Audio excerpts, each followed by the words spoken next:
Hello friends, आज आपण या व्हिडिओमध्ये 4 मण्यांचा बुट्टा बनवणार आहोत। त्यासाठी मी इथे एक मागे टाका घेतलेला आहे। आता 4 मणी नीडलमध्ये लोड करून सुरुवातीला मी 2 मणी क्लॉथवर फिक्स करून घेणार आहे। त्यासाठी मी हे 2 मणी एक सोबत सोडले आहेत आणि त्यानंतर एक लॉक टाका घेतलेला आहे।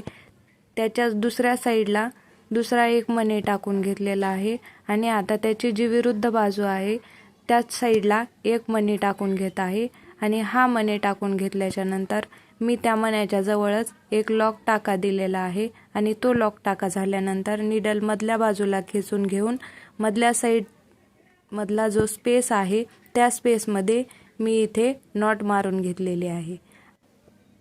आता ही नॉट मारून झाल्याच्या नंतर आपण ह्याच्यावरती एक स्टोन चिटकवून घेणार आहे। त्यासाठी मी इथे फॅब्रिक ग्लू टाकून घेतलेला आहे आणि नीडलच्या साहाय्याने एक स्टोन